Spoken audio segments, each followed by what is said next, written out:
Welcome back to Binary School. This is episode 2 of our adventure into using the online app called Canva. Now, what we're going to do is we're going to look at designing a card. Specifically, we'll be looking at working with designing a Christmas card. So I've typed into the search bar of their card. Now, the first thing to notice is its size.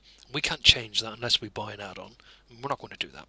So our card will be 14.8 centimeters by 10.5 centimeters, sort of Christmas card size. So if I click on that, here we go, and we can see that I've got a blank card that takes up most of the screen.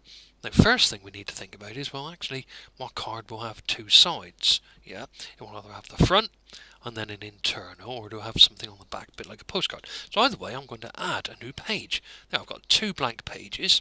Now I need to design, I need to create my card. So if we look on the far left hand side, we can see all sorts of things. It says templates, elements, text. Well, I'm going to think about my elements. There we go. Now there's all sorts of elements that we could use, but what I want to do is I'm going to look at Christmas. Yeah, I'm going to type that in. There we go. So let's see what we get. So we get all sorts of images that relate to Christmas. There we go. There's a gingerbread man there. Right. Okay. I'm going to use a snowflake type motif. Now it's a bit too large for my liking. So what I'm going to do, I'm going to shrink it down because I'm going to have this as a pattern. Okay. So I'll put it in the top left hand corner. Now over here we can see we've got a copy button. So what I'm going to do, there we go, and I'm going to copy it again. There we go.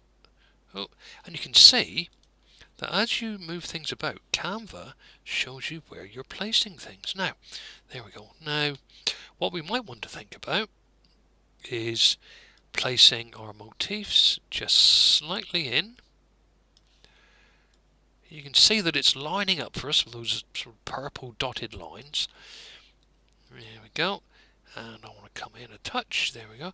Now the reason that I'm coming in a touch is if I'm going to print this, most printers won't allow me to print right to the edge, so I'm going to give myself a little bit of a margin. There we are. So I've got my snowflake motif on the outside of my card. And let's think, what else could we have that's a good Christmas motif? Well, I don't know. What about a star? Let's put a star in there. There, a big star for the front of my card. Right, okay, so let's go to text. Okay, it says add a text box. Okay, so I'm going to add a text box, and it says text placeholder, so I'm going to type in Merry, beautiful if I could spell it correctly, of course I wouldn't it, Merry Christmas. There we go. Right, so I've done that. Now I can move that about. Now I can do that, or there we go. So, there we are, just by clicking on it. I want to move it up to the top. You can see that it's aligned itself with the top of the snowflake, so that's useful for me. Okay, so there we go. Now, watch what happens when I click off the text box. Yep, top of the screen, my text formatting moves or disappears. If I click on it, it comes back now. Black on white. Well, it's not very Christmassy, I suppose, is it? So what I'm going to do, I'm going to go to colours, and I'm going to choose a Christmas type colour, which is red. Yep, okay, now that looks as though it's not quite in the middle. It's in the middle now. So, the Merry Christmas.